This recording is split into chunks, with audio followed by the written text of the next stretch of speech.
क्या आपका कोई रिश्ता ख़राब हो गया है? क्या आपके किसी रिलेशन में कोई प्रॉब्लम चल रही है? क्या आपके बीच की बातचीत जो है बिल्कुल बंद हो चुकी है और अब आप एक दूसरे को नफ़रत करते, एक दूसरे को मारने के लिए तैयार है? जी हाँ दोस्तों, अगर आपके किसी भी रिलेशन में किसी भी टाइप का कोई भी प्रॉब्लम है, तो ये वीडियो है बिल्कुल आपके लिए। हो सकता है आपके बॉयफ्रेंड या गर्लफ्रेंड किसी के बीच में कुछ लड़ाई हो गई हो, दोनों एक दूसरे से बात नहीं कर रहे हो। कोई भी रिश्ता हो सकता है, आपके पेरेंट्स हो सकते हैं, आपके इन लॉज हो सकते हैं, आपकी ननद है जिनसे आपके बीच में अच्छा नहीं चल रहा है, कुछ झगड़ा हो गया है, आपका कोई फ्रेंड हो सकता है, कोई इंसान जब आपका दुश्मन बन गया हो, उसको भी आप कैसे फिर से अपना दोस्त बना सकते हो, इस एक बहुत प्यारी सी, एक बहुत अच्छी टेक्निक का यूज़ करके। बस आपको इस टेक्निक में चाहिए होगा थोड़ा सा पेशेंस। इसकी बहुत बहुत ज़्यादा ज़रूरत है आपको। जब आप ये टेक्निक ट्राई करें तो प्लीज़ थोड़ा सा पेशेंस रखिए अपने अंदर कि ये कमाल ज़रूर दिखाएगी। बस थोड़ी सी सबूरी हमारे अंदर रखनी है। तो दोस्तों, कैसे हो आप लोग? मैं अनिता कुमावत आप सभी का वेलकम बैक करती हूँ हमारे इस ब्यूटीफुल चैनल ड्रीम सच होते पे। गाइस, आज मैं आप लोगों के लिए लेके आई बहुत ही प्यारी ऑसम टेक्निक। इस टेक्निक से आपका कोई भी रिलेशन अगर ख़राब हो चुका हो, कुछ भी बिगड़ गया हो, अच्छा नहीं चल रहा हो, क्या बोलते हैं, मनमुटाव हो गया हो, तो इस टेक्निक का यूज़ करके आप उस रिलेशन को इम्प्रूव कर सकते हैं। रिलेशन ज़रूर नहीं है कि सिर्फ बॉयफ्रेंड गर्लफ्रेंड का हो, हस्बैंड वाइफ का हो, कोई सा भी रिलेशन हो सकता है। आपका दोस्त हो सकता है, जैसे कि मैं बता ही चुकी हूँ, सास हो सकती है, आपकी ननद हो सकती है, कोई भी दोस्त, कुछ भी। उस रिश्ते को आप इस टेक्निक का यूज़ करके ठीक कर सकते हो। कोई भी रिश्ता ख़राब होता है तो देखो, गलती थोड़ी थोड़ी दोनों की होती है, बट हम इंसानों की ये एक बहुत बड़ी क्वालिटी है कि हमें सिर्फ गलती सामने वाले पर्सन की दिखाई देती है, हमें अपनी गलती तो कभी दिखाई ही नहीं देती है। हम बोलते हैं ना कि ताली कभी भी एक हाथ से नहीं बजती, उसमें दोनों हाथ लगते हैं। तो बिल्कुल, अगर कोई भी रिलेशन जो है ख़राब हो गया है, बिगड़ गया है, तो उसमें सिर्फ एक पर्सन की गलती नहीं है, दोनों पर्सन की थोड़ी थोड़ी गलती होती है। बट अपनी गलती कोई भी एक्सेप्ट नहीं करता है, अपनी गलती कोई भी नहीं मानता है। तो सबसे पहली चीज़ तो आपको क्या करनी है, आपको अपनी गलती एक्सेप्ट करनी है। आपको उस चीज़ की रिस्पॉन्सिबिलिटी लेनी है जिस किसी भी वजह से आपका रिश्ता बिगड़ गया है। फॉर एग्जांपल देखो, फिजिकल हो सकता है, आप किसी की नई नई शादी हुई हो, वो ससुराल गया हो, सास ने उसको कुछ बोल दिया हो थोड़ा बहुत कि तुमने ऐसा काम किया, वैसा काम नहीं किया है, तो फिर वो वहाँ तो कुछ नहीं बोलेगी। हो सकता है फिर अपने रूम में आकर बहुत कुछ सोचे कि मेरी सास कितनी ख़राब है, मुझे ऐसा बोल दिया, वैसा बोल दिया। तो अगर इसी चीज़ को आप लॉ ऑफ अट्रैक्शन के फॉर्म में देखो दोस्तों, तो हर चीज़ अपन बोलते हैं कि वाइब्रेशन है, हमारे वर्ड्स वाइब्रेशंस हैं। तो अगर उस सास ने सिर्फ थोड़ा सा बोला, तो उस चीज़ को अपन सोच सोच के कि उन्होंने मुझे ऐसा बोल दिया, वैसा बोल दिया, उसकी वाइब्रेशन अपन कितनी ज़्यादा बढ़ा देते हैं। कोई इंसान इतना सा बुरा है तो हम हमारे थॉट से, हमारी एनर्जी से उस इंसान का व्यवहार हमारे साथ इतना ज़्यादा खराब कर सकते हैं।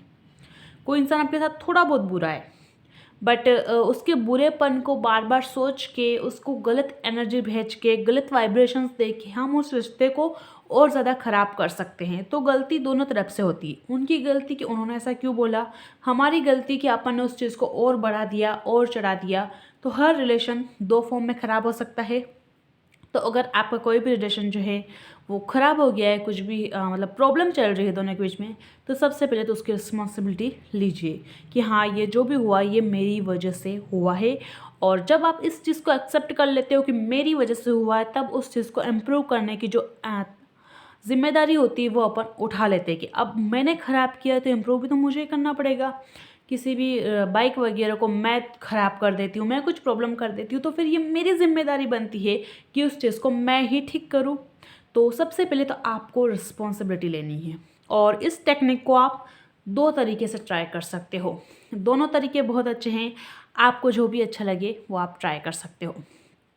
फॉर एग्ज़ाम्पल, आपकी ननद है, उनकी आपसे थोड़ी बहुत कुछ बहस हो गई है कि आपको लगता है कि आपकी ननद जो है घर में काम नहीं करती, या फिर कुछ और, तो उन्होंने आपको कुछ बोल दिया, या फिर हो सकता है कि आपके बॉयफ्रेंड से आपका झगड़ा हो गया, आपके हस्बैंड से आपका झगड़ा हो गया, कुछ भी हुआ प्रॉब्लम। तो सबसे पहले तो आपको जो है थोड़ी देर शांति से बैठना है, और जो भी आपको बुरा लगता है मन में, ऐसा वैसा, वो सब अच्छे से सोच लीजिए कि आपने मुझे ऐसा क्यों बोला, आपने मुझे ये क्यों बोला। सब एक बार मन में अच्छे से सोच लो कि उन्होंने आपके साथ क्या क्या गलत किया। थोड़ी देर सोचने के बाद उस चीज़ को भूल जाओ, सामने वाले पर्सन को माफ़ कर दो। उन्होंने जो भी किया, कुछ भी किया, थोड़ी देर सोच लो, उस चीज़ को आप हमेशा के लिए माफ़ कर दो और भूल जाओ। डिफ़िकल्ट है, बहुत ज़्यादा डिफ़िकल्ट है, ये फर्स्ट स्टेप बहुत डिफ़िकल्ट है।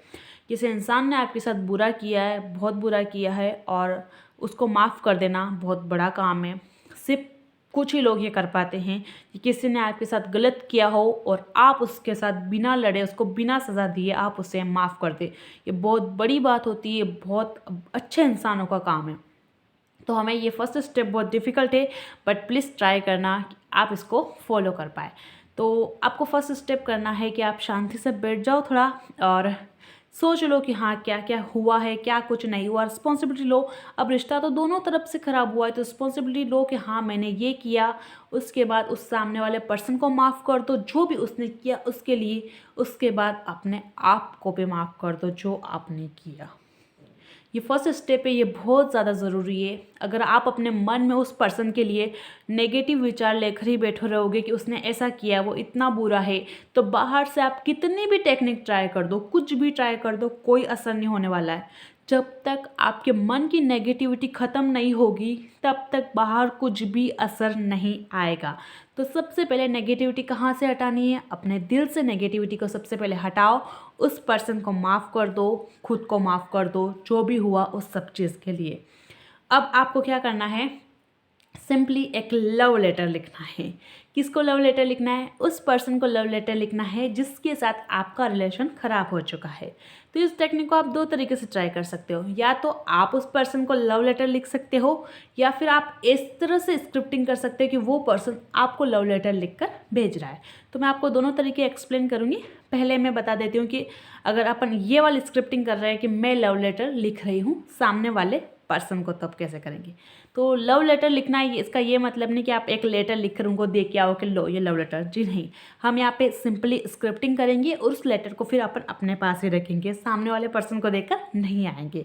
हम यहाँ पर हमारी जो पावर है उसका यूज़ करेंगे। सामने वाले पर्सन को बिना बताए आप खुद देखो कि कुछ दिनों में आपका रिलेशन कितना इम्प्रूव हो जाता है। तो आपको करना है, जो भी गलती हुई है, जो भी प्रॉब्लम्स हुई है, उन सब के लिए पहले माफ़ कर दो, खुद को भी माफ़ कर दो। फिर अब आपको उस इंसान की सिर्फ़ और सिर्फ अच्छी बातों के बारे में सोचना है, एक भी बुरी बात नहीं। ज़रूरी नहीं कि सभी इंसान में 100% तो कमियां नहीं हो सकती ना, कुछ ना कुछ तो हर इंसान में अच्छाई होती। तो आपको सिर्फ और सिर्फ यहाँ पे अच्छाई पे फोकस करना है। बुराई को प्लीज़ भूल जाइए, बुराई को प्लीज़ माफ़ कर दीजिए। सिर्फ और सिर्फ उस इंसान की अच्छाई पर ध्यान दीजिए। उस लेटर में आप जिसको भी लेटर लिख रहे हो उसका नाम लिख दो। डियर सासू माँ, डियर हस्बैंड, डियर बॉयफ्रेंड, जो भी आपका हो, जिसको भी डियर फ्रेंड आप लेटर लिख रहे हो उसको सबसे पहले लिखो I am sorry, please forgive me, मुझे माफ़ कर दो। जो भी आप लिखना चाहते हो लिख सकते हो। उसके बाद उसकी जितनी भी अच्छाइयाँ है वो सारी की सारी अच्छाइयाँ आपको लिखनी है। जो भी आपको उसके बारे में अच्छी बात लगती हो वो अच्छी बात आपको उस पर्सन के बारे में उस लेटर में लिखनी है। और लास्ट में उसमें आपको लिखना है कि थैंक यू सो मच मुझे इतना प्यार और इतनी रिस्पेक्ट देने के लिए। उसको सबसे पहले आप उससे पहले लेटर में आप उसको नाम लिख दीजिए। फिर आप उसको लिखने का सॉरी मैं थोड़ा कंफ्यूज हो गई हूँ। सबसे पहले उसका नाम लिखिए, फिर उससे माफ़ी मांग लीजिए, आई एम सॉरी, और फिर उसकी जितनी भी अच्छाइयाँ है वो सब आपको उस लेटर में लिखनी है। लास्ट में आपको लिखना है थैंक यू सो मच मुझे इतना प्यार और रिस्पेक्ट देने के लिए। इसके अलावा आप अपने मन से उस पर्सन के बारे में जो भी ऐड करना चाहते हो वो ऐड कर सकते हो। पर ऐड कौन सी चीज़ करनी है? सिर्फ और सिर्फ अच्छी चीज़ें और अच्छा ही ऐड करनी है, बुरा बिल्कुल भी नहीं। भले रिश्ता कितना भी ख़राब हुआ, किसी भी वजह से हो, उस पर्सन ने कितना ही गंदा बिहेव किया आपके साथ, कितना ही बड़ा बुरा बोला आपको, बिल्कुल भी नहीं। आप सिर्फ और सिर्फ अच्छी चीज़ों के बारे में सोचोगे, अच्छी बातें लिखोगे उसमें, क्योंकि पहले ही अपन बुराई को तो माफ़ कर चुके हैं, पहले अपन फॉरगिव करके आए। फर्स्ट स्टेप अपनी यही थी। सेकंड स्टेप, अब आपने उस लेटर को लिख लिया है। अब आपको शांति से एक बार उस लेटर को पढ़ना है, फिर ईश्वर को थैंक यू बोलना है, यूनिवर्स को थैंक यू बोलना है। बस हाथ जोड़ लीजिए और उस लेटर को रख दीजिए और फिर उस लेटर को लेट गो कर दीजिए। इस प्रोसेस को कम से कम आपको 21 डेज करना है। आपको डेली उस पर्सन को लव लेटर लिखना है। यार ऐसा कैसे हो सकता है कि आप किसी पर्सन को रोज़ रोज़ लव लेटर लिख कर भेजो और वो पर्सन आपसे बात नहीं करे? मान लो कि कोई पर्सन है जो आपको पसंद आ गया हो और वो आपको भाव नहीं देता है, बट आप उसे 1 दिन लव लेटर भेजोगे, 2 दिन भेजोगे, 3 दिन भेजोगे, 21 दिन तक लव लेटर भेजोगे तो वो सामने से रिप्लाई करेगा यार, बिल्कुल करेगा, आपकी रिस्पेक्ट करेगा यार कि ये पर्सन मुझसे कितना प्यार करता है। कोई इंसान आपसे कितना नाराज़ रह सकता है, इतना नाराज़ रह सकता है कि आप उसे 21 बार लव लेटर भेजो और वो आपको रिप्लाई नहीं करे, ऐसा नहीं हो सकता है। तो आप उसको इस चीज़ को कम से कम 21 दिनों तक करना है, आप इससे ज़्यादा भी कर सकते हो, कोई प्रॉब्लम नहीं है। सेकेंड चीज़, अगर आप ये नहीं करना चाहते हो तो आप ये ट्राई कर सकते हो कि उस पर्सन ने आपको लव लेटर भेजा है, तो अब आपको लव लेटर में स्टार्टिंग में क्या नाम लिखना है, अपना खुद का नाम लिखना है, डियर जो भी आपका नाम है वो लिखने के बाद आपको लिखना है I am sorry and please मुझे माफ़ कर दो। उसके बाद आपको उस पर्सन को अपनी ओर से जो भी उसके लिए फीलिंग है कि आई एम सॉरी मैंने तुम्हारे साथ गलत किया, उसके लिए मुझे माफ़ कर दो, आपको ऐसा विजुलाइज करना है कि उस पर्सन ने आपको ये लव लेटर भेजा है कि थैंक यू सो मच जो भी तुमने मेरे लिए किया उन सब चीज़ों के लिए, और मैं तुम्हारी बहुत रिस्पेक्ट करता हूँ, मैं तुम्हारे बहुत प्यार करता हूँ। इस टाइप से आप यहाँ पे इस लेटर को लिख सकते हो। बट यहाँ पे आपको ऐसे विजुलाइज करना है कि उस सामने वाले पर्सन ने आपको ये लव लेटर भी लिख कर भेजा है। इससे पहले वाले स्टेप में अपन ने क्या किया था, अपन ने उस सामने वाले पर्सन के लिए जो भी था जिससे हमारा रिलेशन ख़राब हो गया था उसके लिए लव लेटर लिखा था। अब यहाँ पर अपन विजुलाइज कर रहे हैं कि उस पर्सन ने आपको लव लेटर लिख कर भेजा है। आप दोनों टेक्निक ट्राई कर सकते हो, दोनों बहुत पावरफुल है और दोनों बहुत बेस्ट हैं रिलेशनशिप को इम्प्रूव करने के लिए। आप ऐसा करोगे कुछ दिनों तक तो आपको फिर धीरे धीरे उस सामने वाले पर्सन में ना बुराइयाँ दिखनी बंद हो जाएगी, आपको सिर्फ और सिर्फ अच्छाइयाँ दिखेगी। और जब आप उसके बारे में अच्छा बोलोगे, अच्छा लिखोगे, तब आप उसे बहुत ज़्यादा positive energy, positive vibration share करोगे।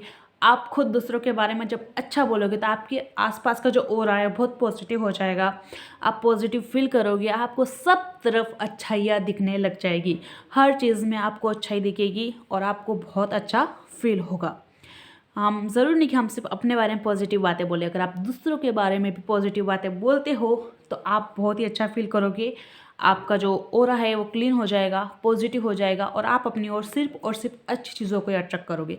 जब आपकी वाइब्रेशंस पॉजिटिव होगी, आपकी एनर्जी पॉजिटिव होगी, अच्छी होगी, तो आप अपनी ओर सिर्फ और सिर्फ अच्छी चीज़ों को अट्रैक्ट करोगे। जब आप दूसरों के बारे में नेगेटिव बोलोगे, दूसरों के लिए नेगेटिव सोचोगे, तो आपकी जो एनर्जी वो नेगेटिव है, आपका ऑरा नेगेटिव है, तो अपन ऑब्वियसली कि नेगेटिव चीज़ें ही हमारी ओर अट्रैक्ट करेंगे। इसलिए हमें अच्छा बोलना है, अच्छा पॉजिटिव सोचना है, उस पर्सन को थैंक यू बोलना है जो भी उन्होंने आपके लिए किया।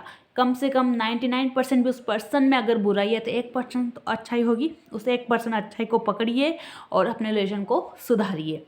वो इंसान कितना भी बुरा कर रहा है, आप थोड़ी सी पॉजिटिव एनर्जी अच्छी भेज दो यार, क्योंकि ज़रूर तो नहीं सब उसने ही बुरा किया, उसने एक छोटी सी गलती करी थी, अपन ने अपने वाइब्रेशंस भेज भेज भेज भेज कर उस इंसान को इतना बुरा बना दिया। कोई बच्चा है जो टाइम पर खाना नहीं खाता है तो उसकी माँ क्या बोलेगी, मेरा बच्चा खाना नहीं खाता, मेरा बच्चा खाना नहीं खाता। तो वो उस एनर्जी को देकर, उस वाइब्रेशंस को देकर उस चीज़ को और ज़्यादा पावरफुल कर रही है कि उसका बच्चा खाना नहीं खाता।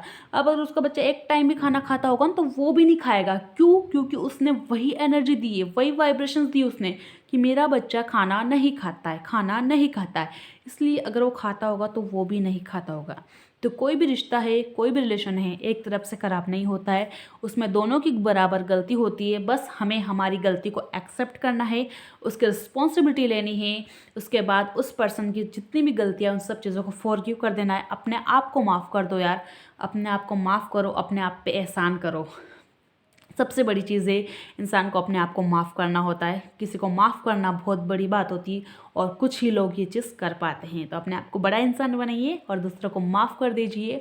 सामने वाले पर्सन को अच्छी वाइब्रेशंस भेजिए, उनके बारे में अच्छा सोचिए, खुद के बारे में अच्छा सोचिए और मुझे कमेंट सेक्शन में ज़रूर बताइए कि आपको ये टेक्निक कैसी लगी। Thank you so much for watching. मिलेंगे नेक्स्ट वीडियो में, तब तक के लिए बाय बाय।